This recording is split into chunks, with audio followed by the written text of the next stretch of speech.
Hey, Vimo, first time caller. I'm calling from the United States. Hello. Hi, good to be live with you. Just a 30-second introduction about myself. I used to be an ex-evangelical Christian, dabbled into Advaita, Vedanta, Zen Buddhism, and all that, and now firmly in the scientific corner, so to speak. Okay. I have two questions actually. Sure. One is can you explain the survival of religion? Although religion hasn't been around for a long, long time, considering the history of humanity, Yeah. but can you explain its survival in terms of the evolutionary principles of naturally being selected by a lot of people and so on and so forth? Do you get my question? Hmm. I have kind of talked about this for a on a couple of occasions. But before I answer that, I will also like to point out that why are we obsessed with this question? We ourselves had not existed for a really long time. If you take the full extent of time that the dinosaurs existed on Earth, it is several times what we have had. Okay. This is like a guy working a job for 15 years and then dying, Hmm. and then a new guy comes and after 1 week at the job he'll say, how do I explain my continued presence at this job, right? And we're kind of full of ourselves right now. Yeah, we're that's we're barely here, we have barely done anything with our existence, right, and right. within that a very Hmm. short period of time religion has existed. So I think Exactly. this question is actually a lot less fascinating than we think it is. Okay. Having said that, Hmm. I have talked about something called hyperactive agent detection, which means that evolutionarily there got a kind of programming into the human brain which caused us to imagine agents around us. Because when we were imagining agents around us, we got careful, we got afraid of them, and that Right. fear served a purpose. It served to protect us from actual dangers. So if you're Hmm. going through a forest and you're afraid that there are ghosts out there, you're constantly looking around, you will not find ghosts, but you will find maybe a snake hanging from a tree, which you will Right. not go around. So it had some utility. This Hmm. tendency got built on top of, and religion took form. And in later years, like during civilized times, religion has largely survived because the religious people associated themselves with power. So they got associated with kings. So like Christianity did in Rome, uh, Hinduism is doing in India right now, and Right. Islam has done in the Middle East for a long time. So Okay. religion in modern times has survived because it attached itself to powerful quarters, and before that there was a certain evolutionary basis to it, is what Okay. I think.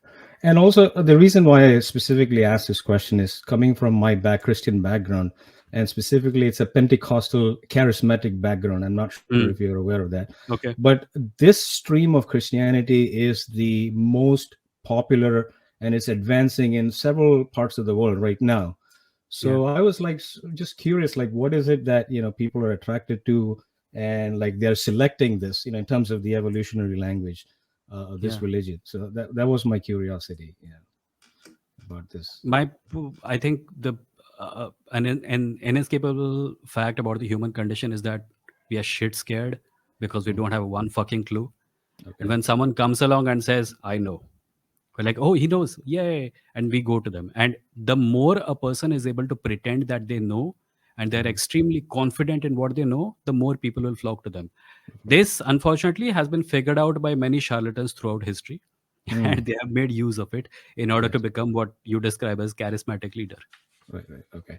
And my second and last question is, so when I talk to, like, for example, members in my family, we've left the fundamentalist religion, to so to Mhm. speak, but some people still hold on to, we're spiritual but not religious kind of thing, and the things that they use to explain or hold on to that spiritual part of it is that things like synchronicity, like, okay, you're thinking about somebody and all of a sudden they call you, Yeah. or you're thinking about a song, maybe a devotional song, and you turn on the radio and that's the song that's playing. Hey, listen, there may not be a god, but there is something spiritual out there, Some that's kind what. of order in the universe. Yeah. Yes, We're yes. pattern seeking animals, right? Okay. I think that best explains it. We pattern seeking animals.